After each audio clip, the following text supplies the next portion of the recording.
International podcast. We are doing a new streaming service, so if anything goes wrong, it's not my fault. But yeah, today I'm here with Max, and then Joe's gonna jump on a little bit later as we discuss, all things Tottenham, how it's going into the international break with a win, very exciting. Doesn't normally happen around here, and then also the new investment. Um, but that is coming in that we have a really good video on that if you haven't watched, we may reference parts of that video, so go watch that if anything we say is, like, confusing because it was confusing to me, when I first, like, I don't know. I'm not the economics guy. I just watch people kick balls. How you doing, Max? Yeah, I'm good. I'm surprisingly not agitated, being that it's an international break. Maybe because we could finally, win the game before the international break. So yeah, feeling pretty good. Yeah, no, it's really good. We got a comment here that asks if the win made the international break better or worse.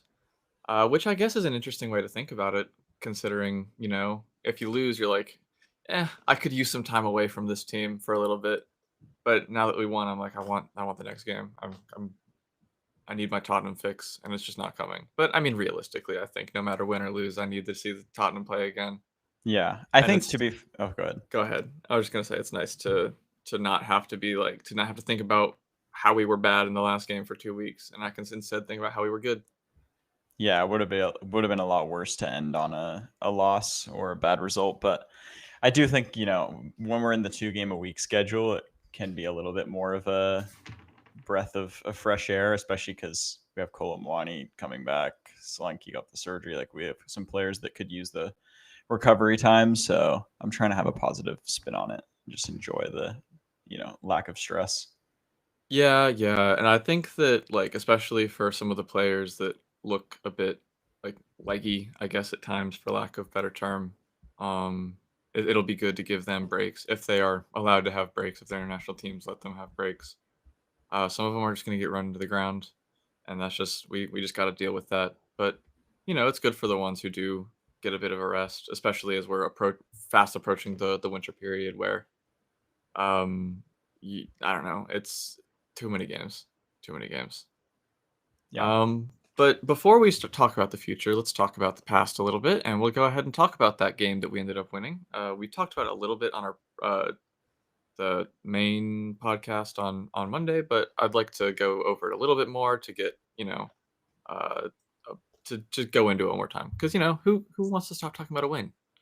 Exactly. So what did you think about our overall performance? I know there were some people who were like, "Damn, we barely created any XG," and then there were people that went off of that said, "Well, XG is a stupid stat, and we shouldn't listen to it ever, and we should just uh, every game should be decided who plays well and who plays poorly retroactively."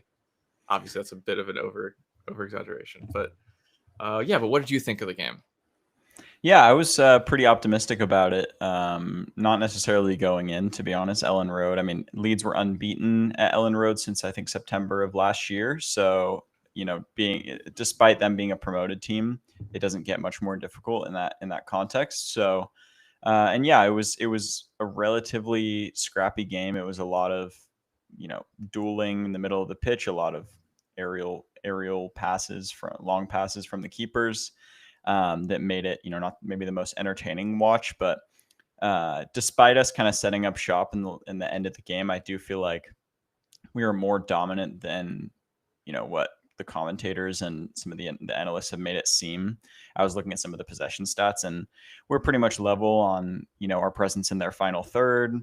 And yeah, the XG was definitely skewed in their direction, but I do think the Rodon chance that comes off the post and the Calvert Lewin chance from Bentancourt's giveaway were both pretty high XG, and not necessarily representative of that kind of goes with the point of XG not being the most significant, because those were chances that I think, even though it was off the post from Rodon, it's not, like Frank said after the game, it's not really like a dictating moment. And so yeah, I felt pretty good, and there are a lot of individual performances that we can talk about that were encouraging. But I think overall, the strength that we showed and our ability to be resilient in this type of game was great to see. Yeah, no, I would completely agree with that. I think that another thing that I've mentioned on the last podcast, but that one of the things that made our made uh, our expected goals number so low is that we had a lot of crosses we just didn't get on the end of. Where As is, part and parcel this season, it seems like. yeah, yeah. If we could get a 9 who could connect with those, we would be putting up crazy XG numbers, and then everyone would be talking about how great of a stat XG is because it shows that we were dominant in games that we deserve to win. But yeah, no, I think you just stick a boot out, you get lucky, you don't get unlucky honestly in some of these, and then we're looking a lot better. But let's talk about the positives of this game because, like you said, there are many, and I don't think there's a brighter positive in the team right now than Mohamed Kudus. Like he's just insane. He's just so much fun to watch. He's like my soapbox player of this episode. I feel like I have one every episode where I'm like, let me just talk about him for a second because I can't remember the last time we've had a player like him, to be honest. Like even Son was like just different in the way that's like, oh, he's gonna go through and then he'll score this chance. But Kudus, like, he had 6 dribbles and he didn't, and that was 6 out of 6. He like, it's just insane. Tottenham had 10 dribbles in the whole game and he was 6 of them, and he didn't make any mistakes on any of them, and he completed 10 duels despite like losing 9. Like we're just spamming the ball to him. Big up Sean. We're just spamming the ball to him all game, and the fact that he's holding on to it as much as he is, and the fact that he can just like carry the team on his back as far as his creative numbers, like, it's just astonishing. I cannot say enough good word. Like, he's been an absolute revelation. So yeah, and just and a joy to watch as well. It's not like he's just like an efficiency player. Like, he's an absolute joy to watch, and he's productive, which there were some question marks about that, and he's quickly kind of disproving those. Yeah, no, he's had a couple of good connections with the ball. Some of them have gone like the break that was created by Odebear's like play where he He should have scored releases that. Udogi. He should have scored that, but still, it's like he didn't fluff the chance. He just sent it a little over, which I think is better than completely mishitting it. Well, yeah, and then obviously the chance that he scores is just great body control to make it look like you're going to go far post up until the moment you hit it, and he got a little bit lucky with a deflection, but I think the ball was going in anyway, and you can't tell me He aimed otherwise. that way. Yeah, Yeah, he he did. aimed that Yeah. way. So the tell one, I think, is a little bit more of the aid by deflect. Like, it bounces up, which I think shocks the keeper. I don't know which direction he was going originally, but yeah, the Kudus one, you can tell what he's going to do the whole time, and it's a well deserved goal. Yeah. No, I would agree. Um, and then I think speaking of Tell scoring, I don't know if he had like a 10 out of 10 performance today at the 9, but I think it's great that he's off the mark this season finally. He's Absolutely. desperately been in need of some confidence, and hopefully he can kick on from this goal. Yeah. What did you think about his play other than the goal, I guess? Yeah, I was looking at his numbers, and it was actually a very like almost like a Richarlison-y performance. Like, he completed like 2 passes the whole game. He had a couple like headed clearances, and then he had the goal. And I mean, I couldn't find his pressing numbers, but I do think that he was really good in that aspect. He kind of has been every game he's played at the 9, and there were some moments where he was kind of like directing Xavi to come up and showing him which side to press, that sort of thing, which was great. And yeah, the goal was really well taken, despite the deflection. But I do think it's more of a goal that I would think he could score, like, creating a shot for himself is something that we know he can do. I was honestly even more encouraged by the headed chance that came off the bar, just because his positioning has been something that Frank said the staff have been working with him on. And the positioning, I mean, he really showed it in that moment, and he's unlucky that it doesn't go in, but it was a real like striker's move that I think goes in on a different day. So overall, yeah, I think it was a great step for him, despite not being like a 10 out of 10. I don't think he would call it a 10 out of 10, but really encouraging. Yeah, and I think that this kind of hits the nail on the head. With I think that of the fit strikers that we have at the moment, there are 2. I love Richarlison, but I do think that Tell has the higher ceiling. And I mean, Richarlison also, when he came on in the Leeds game, just looked tired. And he's not necessarily going to get that big of a break over the international break because he's going to go. Did he get called up to the Brazil squad? I didn't. I haven't been checking the I teams, would think so. I but just you kind would of you would assumed. imagine, yeah. Yeah. Yeah. So he's gonna probably play at least one of their games, and so he's not gonna get as much of a break as he needs. And yeah, I mean, I don't think Tell has been even though he hasn't like he's just gotten his first goal. I think that he's put in more. He's put in good enough performances that I'd like to see more. And I mean, we've seen what with Odebear, who we'll talk about in a minute, what giving a run of games can do to a player. Because I think the first game when he played, people were like, "Bring Johnson back," whatever. He looked off it, and you've given him a few games, and he still does. He's still not like Kudus or anything, but very few people are. But he's showing himself to be a very competent left winger who can, get himself out of trouble, uses his body well, is very like nimble on the ball, and can look to find, you know, balls out to players like Udogi and create chances that way. Yeah. Um, Yeah, and you hit on a really good point that I have in my notes as well, which is I think Frank's trust in the youth, specifically Alderweireld and Tell, and specifically in the front line, will really pay dividends throughout the season. Even when we have some of the more senior attackers back in the team and getting runs of games ahead of those two, I think their sharpness that they've been building so far is going to be so helpful. And yeah, Robert and Canstar in the chat have hit on some great points here. Just the fact that those run of games it's just really evident to see how their confidence is growing and how they're learning the roles. And games like Burnley, even West Ham, Tell started up front, and even in this game, you can see Frank's willing to throw in youth players and well, I guess young players. They're not youth players necessarily, but his trust is really paying off in every instance. So I think it's really exciting and kind of a relief, like that. He's really putting his efforts into developing those players. yeah, definitely.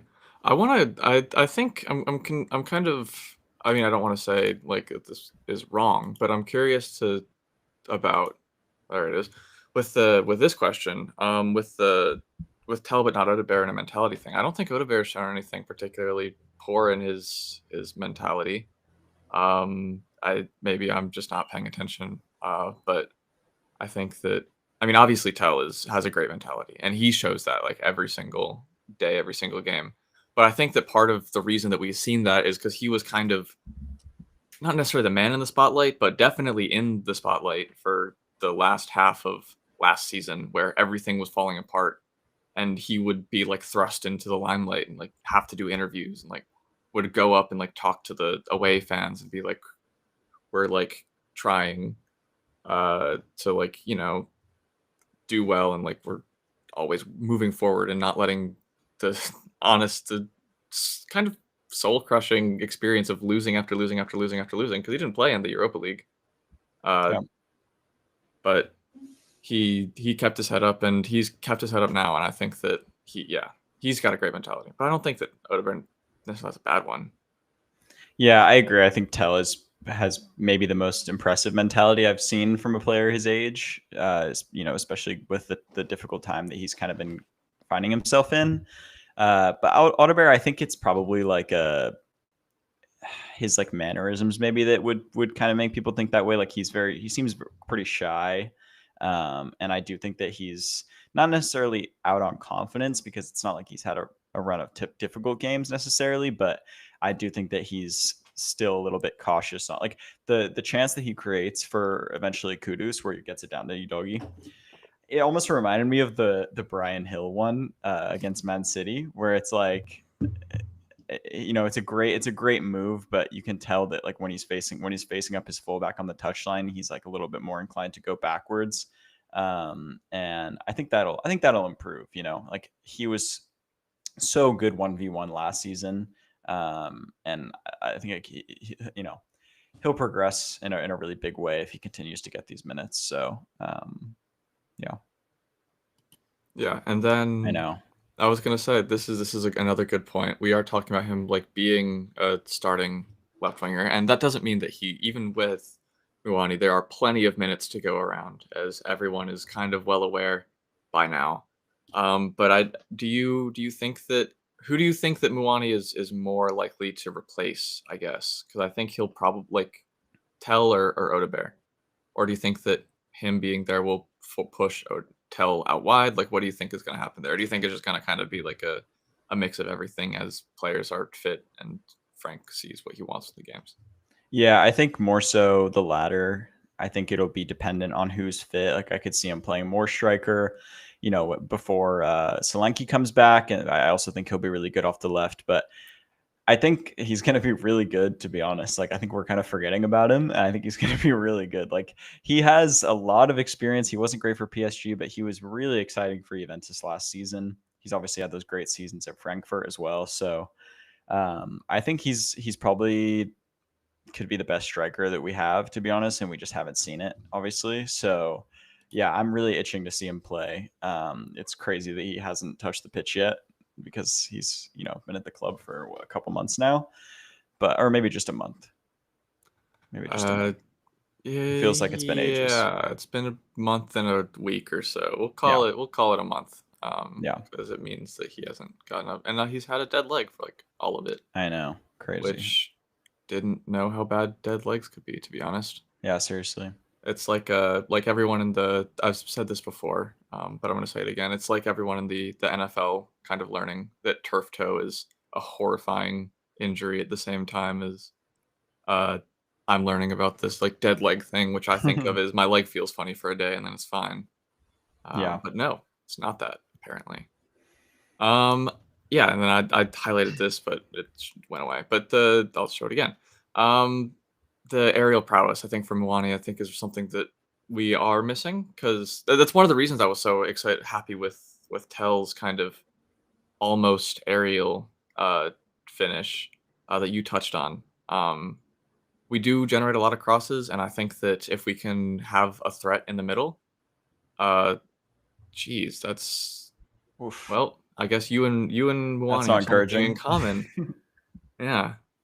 But yeah, I think having someone in the middle who can put a head on a ball is really encouraging, especially if we don't need to create those set pieces. Because like we are dangerous at set pieces, but a lot of that has to do with getting players like Polina and Romero and Van de Ven in the box, like those trees that you just hit the ball to, and then good things happen. But being able to use his size to kind of get up there, and Muani having shown that he can do that as well, and Solanke and Richarlison to an extent, um, all having those abilities. If we can kind of tap into those better, I don't know if it'll be a huge thing for like our like gate like minute to minute thing, if that makes sense. But definitely if we're like chasing a goal, like I feel like that's the way that I swear, like every like last minute goal is scored or all those chances are created. The easiest way to I guess to create a chance is to send the ball to Poro and Poro throws the ball into the box and prays. And if you have someone who can jump up and answer those prayers a little bit more consistently, that's something that I think will definitely improve us. Yeah, Poro's not to like go on a Poro spiel, but I just think it's a great testament of like how impactful it is to get your number one target for a position because I remember he was like the number one for right wing back, and the fact that we actually got it done, however many years later, he's still so important with his delivery. I know he struggles in some 1v1s, which he wasn't having the best time against Okafor in this game, but yeah, his crossing ability is and his passing and link up with Kudus has been unbelievable. And also on the Kolomwani thing, my last point would be I think in a game against like Woolwich, for example, that's going to be maybe a little bit slower, a little bit more difficult. Having him as in set pieces on the back post, including him on the left wing, I think like already having a target man and then also having him as an outlet out wide and a back post option from set pieces is like it's just another like tool in Frank's belt. So yeah, I hope he's back for Villa because that would be great to see him involved. Yeah, definitely. And I think that the one of the fun things about having a manager like Frank is it kind of feels like we're not going to have like a nailed on starting 11. We're going to have, players he can plug in to attack certain weaknesses in opposition. So if that means that like you have Tell and Kolo Muani both starting because there's a team that's weak to crossing, that's something that I can see Absolutely. him doing. Or even like, Kolo Muani and Richarlison. Mhm. But I think that having that ability to be tactically flexible is very exciting. We've touched on Poro. I think, and we've touched on Odebear, Udogi had a very good game, I think, as well, showing that he can like at least be showing what he brings to the table as someone who is a left-footed, left-sided player, which we kind of have been missing for the last few weeks. Not saying that the players that we had there are bad, obviously, um, but uh, You gotta show this comment. this is how you should be doing This is football analysis. analysis. Yeah. Except you got to do it with Football Manager. Um, that's the only thing I would say on that. All of the players that I like, I didn't. That's why I didn't like many players last season, because we didn't have Football Manager. But I'm very True. ready to have my life ripped from me for the next month or so when the beta comes out in like 3 weeks, I think. Yeah, I'm excited for that too. I've always been a career mode guy, so I'm excited to try and get more advanced and learn about some of the most niche players in the world. Yeah, Interesting. terrible on the wing. I Where is he? Where did he play? Like, did he? He must have played the wing a little bit, I maybe like a think couple times he for PSG. he played mostly as a 9 against you. When I was saying playing Richarlison and Kolomwani, and Ortel and Kolomwani, by the way. I was suggesting probably having Muani as the striker, just because Richarlison and Tell, I would say. I like Tell's crossing. I've been very honest, like that's one of my favorite parts about his game, and he can't do Yeah, that as a 9. So I would play both of them on the wing. Also because back when we had no players and Richarlison was kind of forced out wide, I didn't think he did terribly. So it's I thought he somewhere was. else. Yeah, I always thought he was pretty good too. Even like more out of possession than anything, but he was still really good. And yeah, you're right about Tell's crossing. I think his just technique in general with his delivery and shooting is probably his most standout trait. So that's a good point.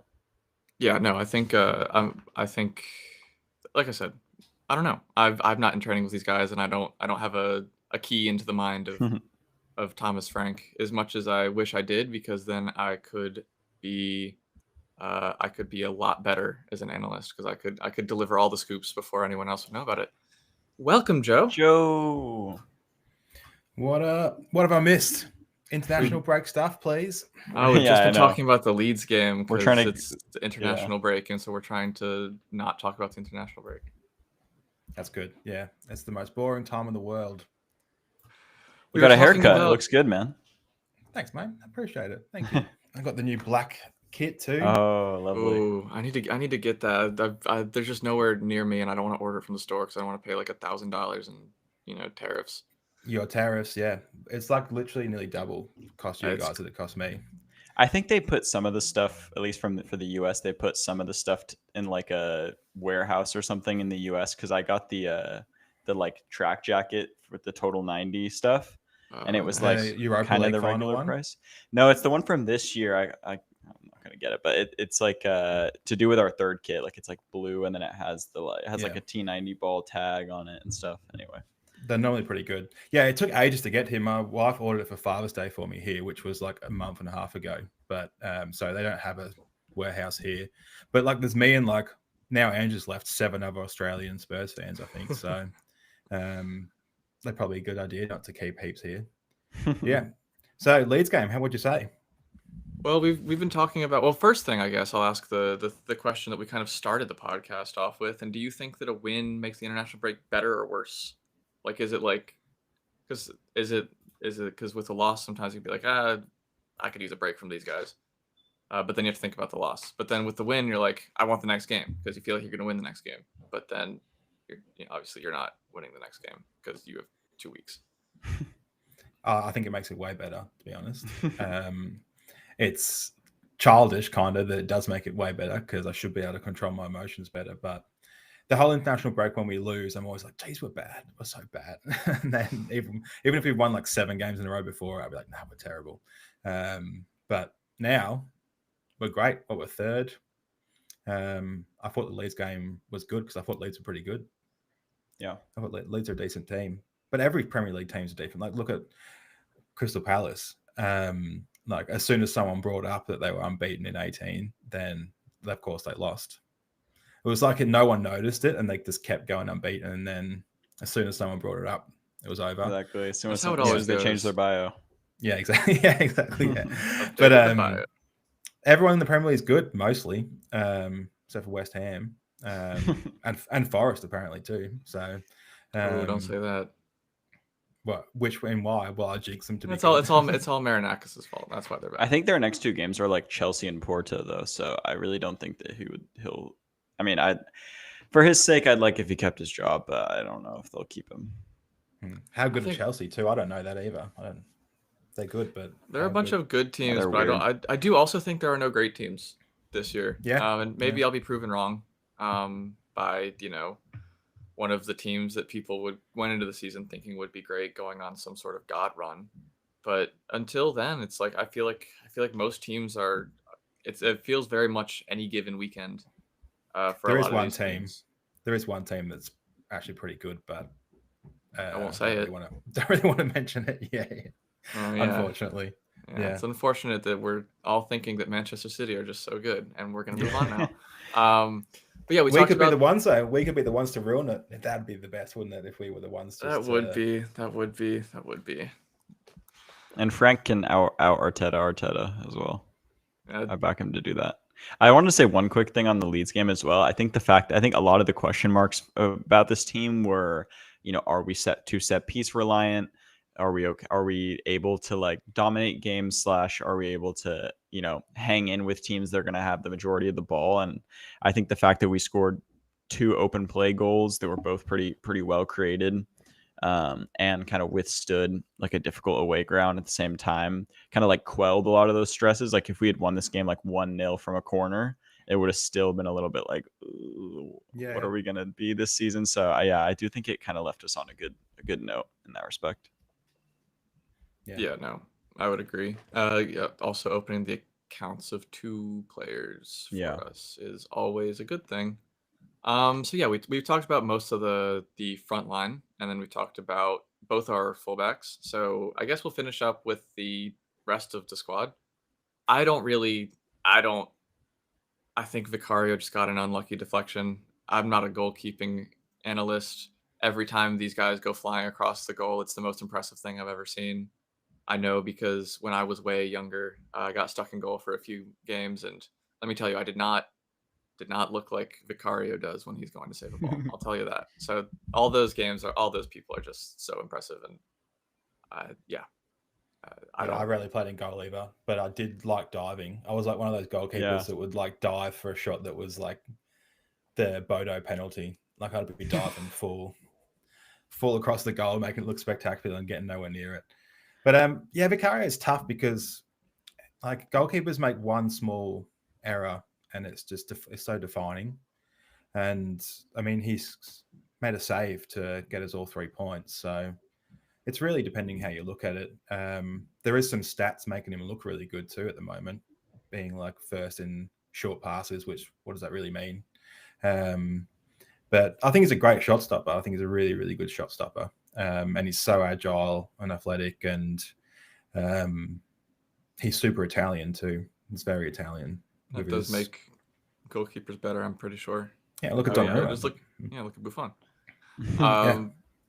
But yeah, I think goalkeepers we fall into the grass is always greener kind of thing a lot, where it's like if you have a goalkeeper who's good with their feet, you're like, I wish he could save the ball better. And if you have a goalkeeper who's good at saving the ball, you're like, I wish they were better with their feet. But I think I know which side of the fence I'd rather be on, and it's a goalkeeper that does the job that goalkeepers are supposed to do and save the ball. I don't know. What do you think, Max?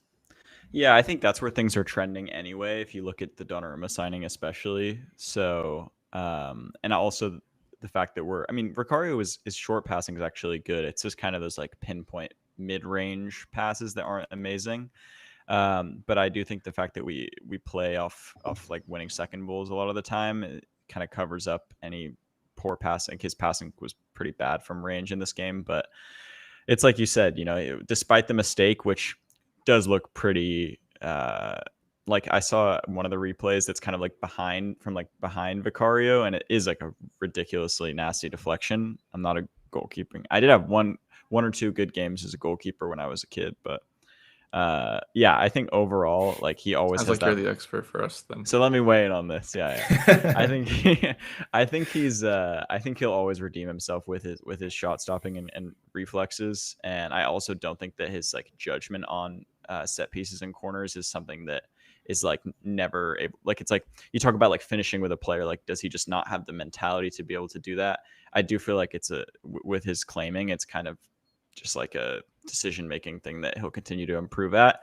And like the fact that we have Kinski behind him, one of the best, passing goalkeepers in the world, who also has pretty good shot stopping ability. Like we're in a pretty privileged position for our goalkeeping department. So yeah, Yeah, this is an interesting take considering that I've peeked into to Barcelona's social media presence, like their fans' presence, I guess, a little bit, and they do not like Ter Stegen at all. Like there are very few teams that hate their own players more than Barcelona fans hate Ter Stegen. yeah, So once again, I think it's a grass is always greener thing. If we could get Magnan on a free, you know, obviously, I think there are very few people in the world that would say no to that. But yeah, I am curious to see how Kinski develops. I've seen some people saying that like they kind of wish he had gone out on loan so we could he could be more of like a known entity, like a known quantity. I understand why we didn't because we don't really have a backup other than Brandon Austin, who is Mr. Club trained, and that is the extent of his duties at the moment. But yeah, I'm interested to see how Kinski develops, and hopefully we don't stunt his growth by keeping him as a perennial backup and then never letting him really kick on. Oh no, there's no rush with keepers though. It's they play a lot longer because the physical demands are less, and it's I don't think it's worth worrying about his development to downgrade if Vic gets injured. Now, Brandon Austin has played well for us when he's Yeah. played the 5 games, but he also in preseason let the ball run through his legs. So again, one mistake by a goalkeeper is the end of the world. Yep. Yeah, I don't see it. I'd only change Vic if it was something that was free and we needed the money for the rules, that kind of thing. So yeah, I hate talking about all those rules now because it's just kind of just on repeat. So I kind of just gonna, but there's the only reasons I would even think about it. That the test Sagan situation in Barcelona is weird. That's about as much as I know about it. That they hate him and he got upset about the whole situation and he'll probably move on somewhere. But he's been fine as a keeper, hasn't he? Yeah, he's like out for the year too, right? He had like surgery, and he's it was injured, like Yeah, So. I don't know. He hasn't been like a Ballon d'Or quality keeper. Like he's not, Lev Yashin or anything, but he's not like he hasn't been bad. He's been caught out of position on like a couple of shots, and those shots just get clipped up, and you share them around, and then that sets everyone's opinion on him, and that's kind of just how it works. You just depends on which whether the fail comp or the success comp is the one that gets shared around more on Twitter, and that's how people's opinions of footballers seem to be molded these days. I guess last thing I want to talk about is the midfield, because it's obviously a point of discussion that's been going on for basically since the season started, and we got our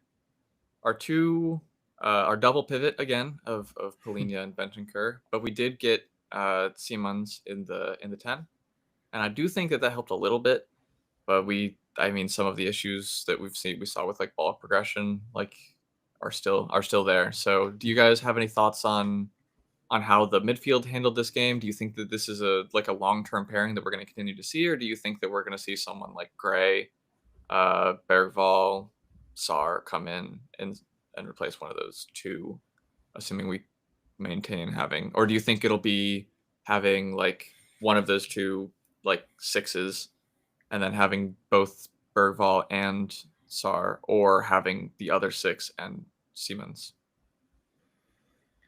I think it is the pairing, Bentancur and Polina. I have written down is Bentancur Polina pairing too stodgy, which I think is like I think you that's a know, good way of saying it. the question, right? And I do think Palhinha I'm more willing to be like, the stats don't even look that good, and the eye test also was, not that great, but it's like the intangibles and just like his presence is super significant, and we've seen that in every single game. Like, he's obviously come up with some clutch goals as well, but I do think at his floor, he adds a ton to our out of possession stuff. I do think with that though, you probably have to pair him with a little bit more of a progressive player.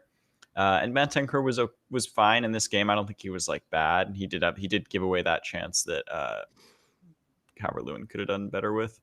But yeah, he can be a little frustrating with his obsession with covering wide areas and his sideways passing tendencies. But I do feel like, even though it's not the most like beautiful sight, those two together, it's still really, really functional. So yeah, I also wanted to pose a question to you guys as well. Is like, why do you think Bergvall and Sarr are almost exclusively playing as like a 10? Because even in a recent interview, Bergvall was like, yeah, right, recently I'm playing as more of a 10. Sarr came on to replace Xavi. Do you guys think that it's like, as they continue to grow in maturity, like they'll get moved deeper, or do you think it's like Frank's ultimate plan is to have them both as more attacking midfielders? What do you think, Joe? I kind of feel like it's because Frank really likes Bentancur and they're just being placed there. I see both of them more as an 8. And I think long term, Palhinha with either of those two. But they're sort of they're runners and ball carriers, them two. They're actually fairly similar, I believe. Neither of them Yeah. have that progressive ball passing ability really yet. They could both do it. Like Bergvall has a sort of bit more of a flair to him, and he tries a bit more things, especially when he's placed in the 10. And Sarr has a very good long shot on him, so he obviously has ball striking ability. So I can't see why they couldn't grow into that. It seems like it's that passing ability where it's hard through the lines like Romero does. Seems like it's something that's a natural thing for players, like finishing, like how Haaland's and Kane are natural finishers. It feels like that ability to push the ball through the lines is a natural thing. I don't know whether it's bravery or it's just extremely skilled at sort of when they have those tiny little goals in training and they're just always putting it into them from wherever. I do feel like if we brought in someone to be that, there's a guy in the Premier League that we might talk about later that can do it. And it becomes like I seen Xavi in the 10. I thought that was his best game, obviously, and we looked a lot more threatening with him there. And so I'd like to see him play there more. But there's also 3 young midfielders that we need to continue to be part of our squad. So it's actually a very tricky situation. But Frank clearly likes Bentancur. I think Palhinha adds so much outside of what we're talking about now that he needs to be in the team, and hopefully he stays permanently. But that sort of 6-8 kind of hybrid, where Bentancur is good at receiving the ball. He's really good at receiving the ball and turning it. It's literally just that, getting the ball from when he receives it to Xavi or to whomever's up front. But it'd be really interesting to see how it plays out. I don't know how you do it. I guess that's why I've never been close to being a football coach. But what do you think, DJ? Yeah, no, I think the reason we bring Sarr on as a 10 to end games, especially the ones where we are winning or like in a positive game state, is that he is a nightmare in the press. Mm-hmm. I think that Frank obviously values defensive stability above basically everything else. Good evening, James. But yeah, having Sarr on and just, not having a second to breathe is something that is very, very difficult to handle, I think. And having that kind of option when we don't need a goal, but we need the opponent to not have a goal, bringing Sarr on is just something that makes our press a lot harder to deal with. And I don't think he wanted to necessarily bring off any of our more defensive-minded players. So yeah, that's why I think he's brought on. I think Bergvall, I think he needs a little bit more time to kind of grow into figuring out how to position himself off, like out of possession. Spending some time with Polina should help with that. But I think that the reason that these players are playing in the 10 flows back to that Frank values defensive stability above everything else. And that I think kind of informs the decisions he makes. So if he feels like someone is going to cause a bit of defensive weakness, he's either going to pair them with a player like Polina, who is like a defensive monster, or he's just going to play them in a position that doesn't have defensive duties that are as big as other positions. It's why I think he played Xavi out on the left to start, because as Xavi was building up to Premier League game speed, playing on the left wing is a lot easier in terms of out of possession than playing as the 10. And I think that's the same kind of reason why we play Bergvall as a 10 instead of an 8, and why we play, I guess Sar is kind of played as an 8, but Yeah. when Sar also does those two both can play 8 or 10, but they don't play without someone else who like can like cover for their mistakes, I guess. It feels And like Xavi needs that coverage the most too. So it'd be surprising to see him play without Bentancur and Polina behind him, because not that he can't get better at it, but the first few games coming to a new team, he nearly got sent off because his poor tackling ability, I guess, put it that way, which is not wise in the team. So them three playing together, and I guess the younger guys defensively, its positioning's probably harder too. Like a lot of times last year, Sar would get way too ahead of the ball. Well, and I mean that was probably direction as well, but Bentancur and Polina have so much better positioning knowledge that it would make sense for them three together. It'd just be interesting to see how that develops along with the deep players. Yeah, I Yeah. think you're both kind of alluding to what I agree with, which is I think he's willing to give young players a chance, but he'll also always prioritize, the amount of experience needed for a specific game. He's gone relatively strong in every game. And so I think we'll see Bergvall, Sar, and Gray as well kind of move back as they mature. And I don't think Sar is probably the most developed out of the three of them, but I think they could all use, especially like Gray, because Gray's not really a 6 right now. He can do 8 better than he can do 6, in my opinion, right now.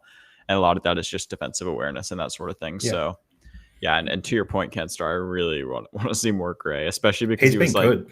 exactly, he's been really good. And if you give him I even think in a one-off big game, we saw even when he was at Leeds, and I think he was man marking Caicedo when they played Chelsea in like the cup, and he was insane. Like if you just give him like a instruction based role, he has so much energy. He's so multifaceted. I think he'll pick up goals as well. I think his box arrival is pretty good as well, despite him not having scored. But yeah, I'm excited to see him get some more minutes.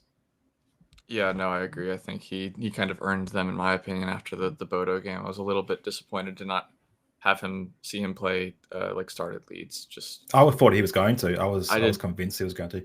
My family is all from Leeds, so the basically family WhatsApp group was. I didn't rub it in too much, but I'm the only Spurs fan in there. But I was saying to them beforehand that I'm pretty sure that Gray will start because he's been good, but didn't even see him. Yeah, it would have been cool. I was really hoping there was definitely like one of those narrative things that you just kind of get swept up in, and you're like, it's obviously gonna happen, and then it just didn't. Which, we won, so there's a reason I'm not the manager, but it still would be good. I think that Gray offers a little bit more in attack. He knows how to like find those weak spots in like in the defense really, really well. And I think that's something that we're kind of missing. But yeah, okay. So I think we finally, 45 minutes later, talked enough about the game that we've talked about already in like 2 or 3 separate podcasts. So we'll go on to the next topic, which we already have another video for. We also have another video for, but we're going to tackle it in a little bit less of a serious manner. And that is the new investment in the club. We had 100 million. There was rumors over the summer, and it was officially placed in, or it was officially like confirmed, I guess, today by the club. which is, very exciting, showing that maybe this whole Enoch Cares Now thing is a little bit more serious than we had than potentially some of us, myself sort of included, gave it credit for. But yeah, what do you guys think about this new piece of investment? I think it was like, I mean, I wasn't necessarily surprised because I do feel like there were enough murmurings over the summer that there was going to be some sort of external investment, and then there was going to be investment from Enoch as well. So it just feels like that materializing. But I mean, it's them putting their money where their mouth is. It's them sort of backing not only the club but like Vinay and the new structure that's in place. And so I feel like we've seen enough encouraging signs from the new leadership figures to where can feel kind of optimistic about how they're going to use that money. So yeah, I mean, it's a great sign. It's a great direction, hopefully, that the club is in, especially with our transfer strategy as well, kind of going for those upper echelon targets. So yeah, nothing but positivity from I'm not a Lakers fan, so I'm pretty optimistic about this stuff when I can be. Fair, fair. Yeah. What about you, Joe? Are you excited to have more money in the club, or do you hate money? I hate money. No, it was a surprise to me, but because I don't have any social media accounts, so when these things happen, it's like, oh, money, money, money. But I just to add on to, I agree with what Max said. I think it's good in terms of the way that we have the people in charge now are handling the situations, and I think it's actually a fairly good PR move too. I guess it's the timing. Nothing else is happening, so it's everything's talk about this right now. It's Vinay wants to have the fans engaged, and I think I'm starting to feel like that was kind of really part of what happened with Levy too, and they want to just keep that sort of positive momentum towards the club going forward. And even if we don't spend it on players, it's still a good move for the club in terms of how the fans see what we're trying to go forward with.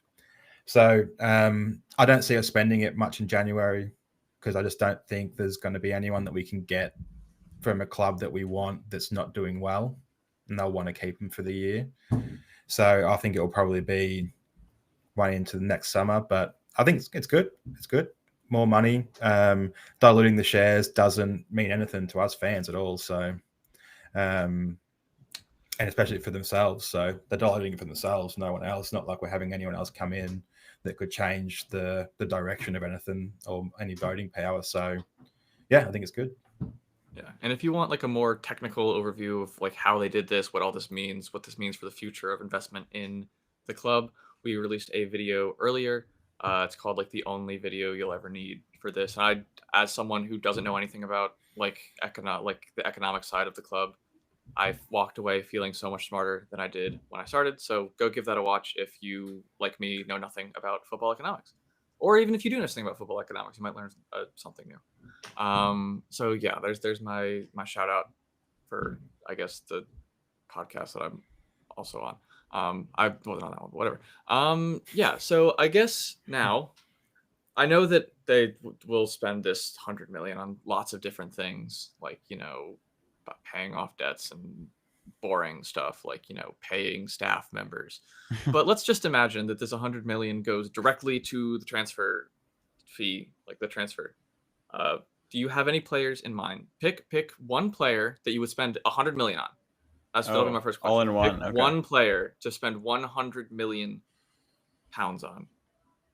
If it's like close, we can save some money, or we can push a little more in. I won't go first because I think mine's going to be different. So you go first. I mean, it's Adam Wharton, but we're not going to get him. Why not get him? I was thinking about this today. Like I think he actually walks into every team in the world, like any team in the world. I think he'd start for them immediately. Yeah. So yeah, he would be my one. I don't think that we would get him. Whether there's a 100 million pound player that we could realistically sign. I mean, £100 million signing at Spurs is a little bit of an oxymoron or whatever the right word But it's is. a new dawn. It's a new I dawn. know. Do you have one, Joe, that's like a non-Wharton one? Yes, I do. And it's because it's £100 million. They have to be worth that much. I'm not just going to pay that much for someone that's not worth it. And I'd bring Harry Kane back. Yeah. 100 mil. But I he's only guess- 50. He's like Yeah, 56. So yeah, I he's in have like him. a release clause or something. Yeah, I have him in here, but I think we have a 56 million buyback. So, and that's why this season I'm like, this is the most I've ever been like desperate for us to get top 4, because if we don't get top 4, then we're not gonna, or top 5, whatever, with the coefficient. Yeah. But That's true. I'm like, we don't need it for money. We need it for Yeah, for those him. 2 players that we need for to Harry bring Kane. in. I'm like, every player on the pitch, I'm like, do you guys understand if you guys clutch up this season, Harry Kane could be back at the club? Richarlison starts shooting so far left and Yeah, right, yeah. you've never seen it. That would be He brutal would for be- Tell to get displaced by Harry Kane twice, though. It'd surely be one of them. It'd Yeah. be Richie that would. Oh yeah, I that think would he be leaves gone. this summer regardless. There was like Yeah. interest from Orlando in the MLS in him, interestingly. Because It's he's only crazy like that- 29 this summer or something. it's crazy that 28. the MLS can afford like thinking about him, because the quoted price was like 40 million or something. Yeah. Which is, I don't know. When I'm used to the MLS having to get players on freeze, or Yeah, or you have like a year left, right? paying like this $3 summer? million is like a huge deal. But then I guess these new international rules are crazy. But yeah, I guess go ahead. I feel like the MLS will be a little bit of a step down to him. No offense. Oh But yeah, it's better than the A League, so I'm not talking about. yeah. No, once I mean more. I don't Yeah. even think that he will go there. But it's just interesting that I just thought it was interesting that they were offering 40 million for him. I didn't think that they had that kind of bread. But I would bring Kane back and sell Solanke and Richie. Yeah, I actually have GJ. Were you gonna ask like a multiple target 100 million budget? Because I don't Yes, want to I spoil my was. answer I for that one. was. But you can go ahead and go there. I'll throw mine Can out. we get DJ's? Can we get your I'll- 100 million? Yeah, I'll sorry, throw mine yeah. out. I'll leave a little bit left over, but I have not seen pen to paper on a Savinho contract, and I want him. Oh, I want him Oh, here. has he not signed it? I think he signed it. Did he sign it? I saw that. No, I mean, saw 100 million, you get I it done saw regardless of the Fabrizio contract. Romano say that he was going to, but I never saw anything say he did. Maybe that's just because I haven't been on Twitter because it's the international break. But I choose to believe it's because he hasn't signed it, because he's waiting for us and he only wants Tottenham, and also he hates Pep because he's bald. I don't know. Okay. Yeah, I mean, I think if you put 100 million on the table, I don't care if he signed a contract till 2040, they'll probably accept that. So Yeah. There's not many players we couldn't get for if we spend it all on Right. one. But, I mean, I guess there is, because who wouldn't come? The players that wouldn't come to us. What would we? Are we still limited by other clubs if we were to spend whatever amount of money and whatever wages? And where would we have to finish? Would we have to win the league to get anyone we wanted? Like to get Wharton, you mentioned before that he could go to anywhere. Would we have to win, or is it just one trophy, or do we have to not do anything? And he was still able to try and entice him, because yeah, he could go anywhere, but he's not going to Arsenal because they've got so many players in that position. Well, that City, doesn't stop them maybe. before. Yeah, I think that's it's true. They Liverpool love- or Madrid, to be honest. Semenyo is actually a great shout, James. Semenyo, I I don't- would love. I was saving him for a different topic, and there is some things I don't like about Semenyo, but he's just not worth 100 million. Yeah. Who does he support? That's all I'll say about that. Who does he Does support? he? He'll I support don't know. whoever pays him money, and that's As like all right. We'll Anyway. go into the, since everyone seems to be ready for the built up 100. Go ahead and give me y'all's lists. Joe, you want to go first on this one? Well, I was thinking that we could get Semenyo and Wharton for that much money. Oh, I think Wharton by himself might be, if he think keeps he's playing done like that he's hard? playing. That might be. Yeah, that might be. I mean, asking price is probably like 80 and 80. Yeah. Whether Yeah, that's yeah, what. We'll throw a little bit on. But we But could- we'll amortize it. We'll amortize this money. We're not just Yeah. We could, financially, we could do it. Yeah. Getting the players is a whole nother question, but I do think that we have around that much to spend, because we didn't spend that much this summer. Like we bought starter team, first team players, but we didn't like it's compared to especially some of the other figures from other Big Six teams. We didn't spend like an exorbitant amount, so I do think that No. we'll continue to, pending how well we do this season, I think Frank will continue to get a pretty sizable budget for rebuilds and that sort of thing. Neither of them are coming in January. That's guaranteed. That both teams are doing well. Before this season, I was always a bit iffy on Semenyo's finishing, but this year he's no problem with finishing at all. So I think he would fit perfectly into our squad, into what positions we need to. I just want, because I don't really pay attention to outside of the Premier League. Not really sure who to mention out of there, but Premier League players, that's really it. Those two guys. Just trying to, if someone else mentions someone, Max, you do yours, and I'll see if I can think of anyone else that I'm not thinking of now. Yeah.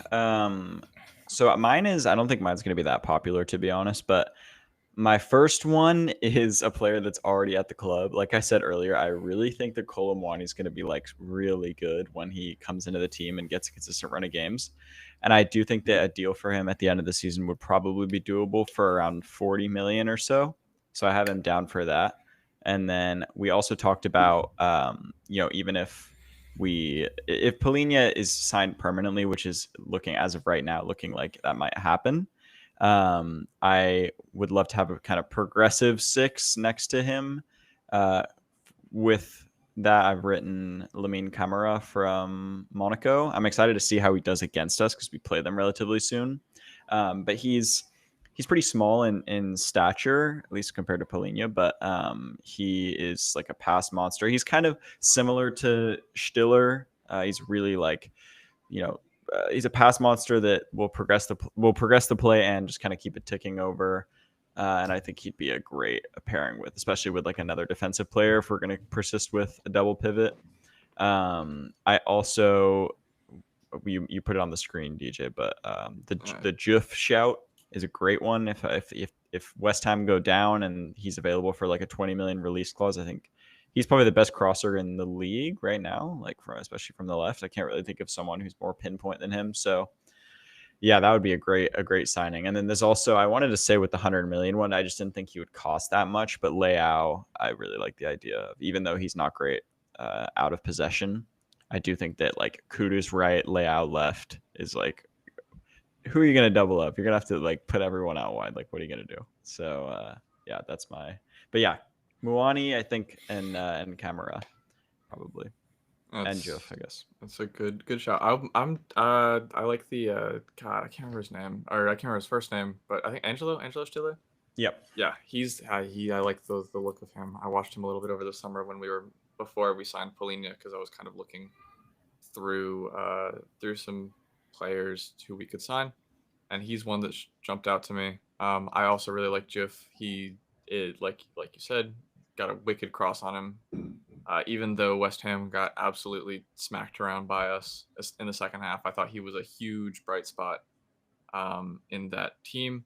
And then this is going a little bit over, but I'm just going to throw Kane in there because I don't know. I really want him back. I don't want to be like, I know that it's like, me being romantic about football or whatever, but sue me, let me get taken in by the narrative that won't happen, just like Archie Gray playing at Leeds. Like, I'll believe it's going to happen and I'll want it to happen until it doesn't, and then I'll move on, just like, everything else.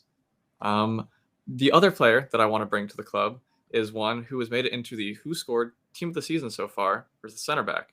And it's this guy, he's playing in Germany. His name's Luka Vuskovic, and he looks insane. He looks so good. Like, this is better than like my wildest dreams for how his first loan as like a real person. Sorry, like an adult top 5 league, I guess, in a top 5 league could go. Yeah. How have you guys kept up with him? What do you guys think? Hang on, Robert's coming. Sorry. Come on, respect the Beatles drip from Brian Hill, man. If Brian Hill played in the 1960s, he would have been like he would have been hot shit. Just saying. Yeah, Stiller's kind of like the Wharton, like not backup option, but he's like in that vein. So I like that. I like that shout as well. He kind I of feels also, like a yeah. continent player, though. He feels like he plays on the continent, and that's where he'll always play for some reason. I don't know why. He just doesn't feel like he'll ever. Do you know, like there's some PSG players that kind of feel like they just would never play in the Premier League. Right. Yeah. I feel like he's kind of the same. I don't know why. That That's how I means feel nothing. about Joao Neves. Yeah. Most of I wish he that would. PSG team are kind of like that. Yeah. Yeah. On the Kane thing too, like as much as we all want it, I do think that it'll be a very, even if we get him back, it'll be such a painful saga. And yeah, I want to bring Vuskovic back up and spend a lot of time on him. But just the fact that it's like he's right now like pacing for a Ballon d'Or pretty much, and we have the World Cup this summer, and transfers are horrific when there's a World Cup going on. So it's probably going to be like a exhausting situation, and I could see it being like next year, not this summer, but the next summer when he's like even older. But anyway, yeah, Well, let's. we have a good relationship with his agent, I think. Good old Yeah. Charlie. I haven't watched Vuskovic play, so after we finish this, I'm going to catch up. I didn't realize he was doing so well, but I'm not surprised. How well he did in our preseason. He's an aerial monster. I think that's like mainly like he's winning like 16 headers a game or something crazy, and like I'll send you a couple comps that I've watched. Which side is he playing on? He's the center of a 3, I think. Yeah. Okay, a 3. Yeah. So obviously that does come with its own like caveats on like ratings are different, and like certain things aren't going to happen. Like he's not making a lot of like tackles, like he's not winning many duels, but that's because he's not putting himself in the position to win many duels. I don't know if you like believe that quote from one of those Italian center backs where it's like if you have to make a tackle, you've already lost. I think that's a little bit. I think it's a little bit too much, but that's how he seems to play. And I am very. Yeah, I'm hoping that he keeps up this good form because we do need more depth at center back, I think. But having him would basically, I think, almost certainly like completely alleviate that for me. Having 5 really with Dragoshin back. We don't need to sign any more centre backs because of him, and I'm actually really interested to see how Dragusin does when he comes back. I have just a sneaky feeling that he's going to do well under Frank. Because like when he played in the Euros, he did really well, and it just felt like maybe that system just wasn't suited for him. But the guys now are under way less sort of one-on-one pressure. They're working as a unit, and I feel like that would suit him. His passing is not great, but he just does seem to have a drive to get better. So I don't think we need to sign any new centre backs. And in terms of left backs, which I think, or left or right back, depending on where you want to play Jed Spence, I would like to see someone come in that is developed, not a young guy. Like how Liverpool brought Robertson in, I would like to see something like that happen. Or the flipped, someone old that's just going to happy to play minutes, which Robinson's like 30 now, isn't he? He's like 29, 30. Robertson or Robinson? Robinson, Anthony. Yeah. Oh yeah, I think he's like 27. Is he still 27? That's too young. That's peak. So that doesn't. No, he's one of those players. He's 28. He's 28. Yeah, so when we buy him, it'll be basically 29. Yeah, I do think like part of the reason why our center back targets over the summer were like a lot of them, like Ake, for example, was kind of banded around. I think we asked about like Pavard, maybe. I don't know if that's right, but fullback, center back hybrid players, and Van de Ven is kind of that too. So I think it's okay if you get. I'd like us to just get a pure fullback, but I also understand the rationale with like an Ake style player. And yeah, I really agree with your Dragusin point as well. I think the fact that he spent so many of his starts alongside Archie Gray, for example, who, as much as I love, it's like this guy's not played center back in, I don't think, his senior career. And for Dragusin, 22-year-old, 23-year-old, it's also kind of learning the Premier League at the same time. Like he was really set up for failure. So yeah, I'm excited to see him alongside, Danso even, or obviously Van de Ven and Romero. And I think Frank is the type of he's such a good defensive coach. So And I think which one of the staff is doing defending? I think it is Matt Matty Wales? Wells. Yeah, I think Yeah. so. So yeah, I think he'll. I agree with you. I'm excited to see him come back, which shouldn't be far away. To be fair, he's been training for a few weeks now. Yeah. So yeah, He said he thinks he's ready to come back, but he's probably actually a few weeks away. It yeah. is a But huge step forward for our medical team to have the player say, "I'm good," and them say, "No, wait, yeah, exactly. Yeah. I like this." Yeah, it's a guy we Potentially, don't know about. Like, we have no idea what he's it would really going to be like. it would be great But if he if he's were quick, that's fast. handy. Yes. Yeah, that's very handy if he is. Yeah. No, I'm glad. Um, I'm glad we've given him time to kind of heal and also kind of, he just moved halfway across the world. Give him time Yeah. to settle in. Apparently, he's good friends with Richarlison, which is very funny. Richarlison, Sarr, and Yeah. Taka. It's a pretty good squad. That is a yeah, what a trio. Yeah. Imagine those guys. Where did they go for dinner? What sort of What restaurant language did are they those three speaking? pick? Like, who knows? Slap But each other on the head. yeah, it's all physical contact. They don't even think so. But But Romero and Van der Ven are just so good, and it's so good to have them fit for so long of the season so far. I mean, it's we've 10 games in, like, across all comps basically, and to say so long for them to be fit together seems crazy for such a short amount of actual games, but it's new for us, and they're so good. So it's like having all these young guys behind them is actually benefit because they're not demanding minutes, and Big Kev seems to just be happy to be around. So I like him too. I like Kevin Danso. There's something about him that I like. So defensively, if we just sign one more fullback, I think that's easy. And as I said, I don't think we need to worry too much about how much we spend on it. It just needs to be some really good scouting, which our scouting partner seems to be decent at doing. So all of that money that we're talking about can go on the obvious ones, which I think is left wing, this progressive midfielder, and maybe a striker, but depending on how Moani does. yeah, we've got You mention of forget Udogi was like 20 million too, or something. yeah, Like he was quite. that batch of Paratici signings have been incredible just for the amount we paid. He's very good too. He sort of forget how good he is because Jed Spence was so good, but he is probably better. He is better. Unfortunately, Jed Spence is amazing. He's absolutely amazing.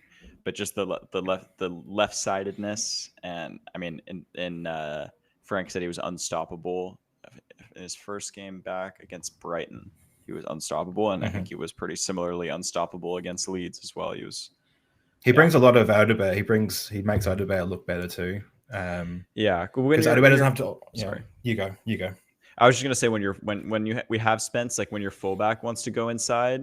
I actually saw it today when Jed Spence was on the left with Anthony Gordon in the England game. Like when Jed Spence wants to come inside, the winger, Gordon was like, no, that's what I'm gonna do. Like I think Udogi's overlapping is a little bit more helpful for the winger. So, and he gets 2 or 3 cutback crosses in a game. Yeah, like it's. I'm surprised we haven't scored. He hasn't got more assists. Sometimes they just hit the defender, but that trio where they're working on the left with Odebear, Udogi, and Javi is really, and it sort of frees up space for where Tal was, I guess, to sort of not be double teamed because they've got to bring a centre back over and a midfielder over to work on those 3. So I guess if we upgraded that left winger, Nico Williams seemed to be dropped off, just what Robert said, in terms of hype. I don't think he's been quite as effective this year so far. Maybe that's wrong. Let me look at his stats. I think he also just signed another deal. I think he's one of those players that I think that the footballing world is kind of. My guess is he's just going to stay at Bilbao for his whole career, and I think that's fine. I think that's good. I like it. That's like a cool story, but I think that's kind of sunk in to I guess the footballing world. So now that people don't think he's going to join their team, they're not going to. I think there are less Bilbao comp makers. Like I said, though, the internet opinions on players run on comps, and if you're not making comps of the player, then he's not going to be as good. For Rodrigo, for the full 100 million, I'd take him, but I think I don't know. He's a player that I like. If he was 70 mil, give me now. But That's what he would be, I think, to be yeah, honest. yeah, that's fair. Well, But he just Madrid tax. I don't know. yeah, and I think like most Madrid players, and with Barca similarly, it's just like, oh, I just love this club so much. I never want to leave. Like, Yeah, so yeah. No, it's yeah. Jed did put Brandon Johnson in the Jed Spencer Tenturi. Did he post about it? Unfortunately, his he post did. is so funny. He You have to did. look at the post. If anyone hasn't seen it, go take a look at it. It is quite funny. Yeah. Yeah, it's like his best one yet. He's like, blessed to make my England debut, but enough soppiness. The penitentiary is open. It's like so funny. He's quite funny. Yeah. I think that's about all I cared about on the international break so far. Danso played, I think got an assist. Yeah. Van de Ven played at left back again, which scares me a little bit, just because that's a lot of turning. And I'd like him to keep his legs intact, but who knows? Maybe we fix that issue and it'll never happen again. Knock on wood. So I guess I'll finish up with a few more loan talks, just because one good, one bad. I'm happy that Yang seems to have finally found his feet at Portsmouth, right? Yep. He's got 2 goals in the last 2 games, including the only goal to win in their most recent game. Both goals were pretty good strikes. Neither of them were super scrappy from what I saw, and I've seen a lot of Portsmouth fans posting about how they're happy to have him, and I'm glad that, because he did have a run of games out of the team, and I was a little bit worried that would mean that it was just another one of a classic Tottenham loan, where the player like never really gets a look in, and they have a better player in front of them, and then it's just over, and you earn nothing. But yeah, I'm happy that he has scored 2 and 2, and hopefully that means he gets an extended run of the team. And then the other one that I'm watching with a bit more interest is Mikey Moore's loan, because Rangers are a mess. They are a mess. They have imploded. I was gonna say worse than any team I've ever seen. That's not true. I've seen other teams implode worse, but it's up there. They have, and they just sacked Russell Martin. I don't know if they've announced an interim or a new manager since. I don't believe so. I guess I've got a little time with the international break, but there have been rumors of us recalling Mikey Moore in January. Is that something you guys would be interested in? Yeah, I think we'll have enough time by January to know what how he's doing under whatever new manager they bring in. So I'm not sure whether it's it could all change, and he could it could end up being a successful loan. I do think the experience as a whole is still going to be positive regardless. But yeah, I mean, Rangers have just they've been so bad. So it's just a little bit disappointing. And apparently it was him who selected this loan. Like, some people are like, why did we send him to the Scottish Premier League? And, why didn't he go to the Championship or something? I think it was kind of his decision. So yeah, hopefully that he gets more opportunity, or continued opportunity, I guess, in the next manager. But otherwise, I think if not, then yeah, he has to be redirected. Yeah, that would be that's my lean. What do you think, Joe? I think if it's a big mess there, then bring him back, but send him back out on loan somewhere else. Yeah. Again, I think maybe somewhere in London. QPR are probably doing too well in the Championship this year to go there.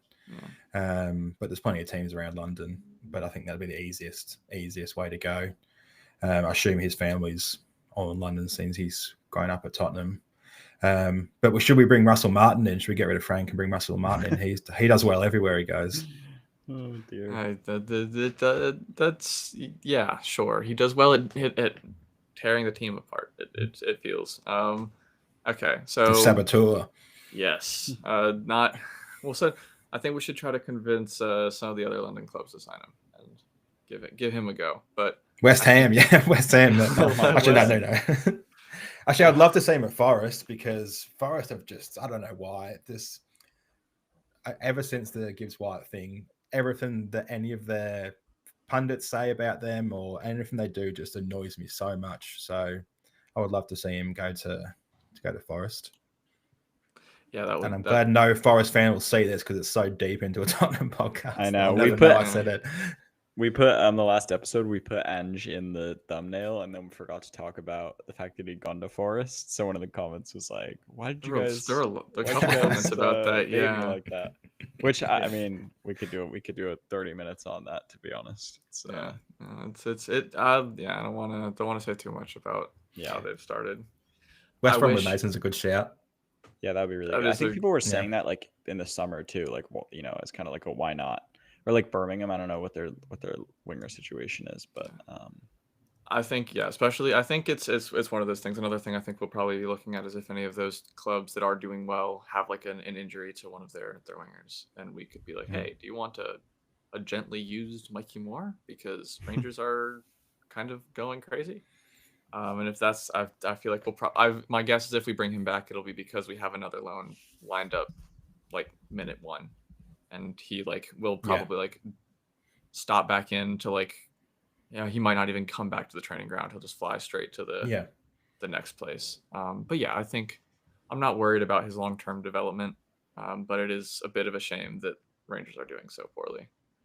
That's kind of Can I ask something that's completely off topic if we finish talking about loans? I am done. Yeah. What do you think is going to happen with Kula when he comes back? Because I'm really keen to see Kulusevski back in this team. Like, don't have Me too. Kudus. Kudus is a really big outlet for us, and he holds it up. But Kulusevski's just as good at holding up the ball and keeping players off it. So, do you think we might see him play on the left at all, and we just have both of them on each side? What do you think is going to happen with Kula when he comes back? I think we will see Xavi Simons on the left, and I think we'll see Kulu in the 10. That's my prediction, just because I think that Simons is more comfortable there, because he's played on the left more than Kulusevski has. He's also, I think, a little bit quicker, maybe not faster, but quicker. And Kulusevski, I think, is also a better presser, which I think Frank likes in his 10. So having that kind of profile, I think Kulusevski might be like one of the perfect Frank players, because I think he's like one of those players that can run forever, is very physical, can like win a ball, won't like will maintain possession very, very well. He was last season, when he was like at his peak, he was one of our only players you could like play the ball out to, and he could take it and he could go somewhere with it, and you would just like know he wouldn't lose it. And that's something that I think we're kind of missing right now in the squad. And so having him as the 10, especially alongside Kudus, man, just don't get me started. And then like they can like do like the rotates, kind of like what Xavi and Odebear have done, where they'll like switch out, and then up front with Solanke or Kolomwani or Tell, and you've just got yourself a monster. I'm very excited to see that happen. It's so crazy how we have so many guys out. Sorry, at the moment still, and our squad looking is so good. If we just count all the injured guys in it as well. But yeah, Max, sorry, you finish. No. You tell me. Yeah, I was going to say a similar thing. I think, Kulusevski was our best player the first half of last season, and Madison was our best player the second half of last season, you could say. So the fact that we're missing both of those and doing as well as we're doing, I think is like really encouraging. And yeah, with Kulusevski's positioning, I was thinking about this recently. I do feel like I think Frank will give him a good amount of minutes on the right, to be honest, even though I like him better centrally. But I do think that Kudus is going to need a rest eventually, and he's like a great, like senior option, and Alderweireld is like more probably a left winger. Brennan Johnson's been playing more on the left, so yeah, I think he'll share minutes on the right and centrally. It's interesting because on one hand, the Bentancur Polina midfield is like not very progressive. And so you think about like Kulusevski's more of like a second striker almost than what Madison does and Xavi was doing in the Leeds game, like coming back to the side of the center backs and receiving. So it might be difficult with progression, but I also think that his pressing is better, his physicality is better, and I miss watching him, so I'm excited to see him come back in.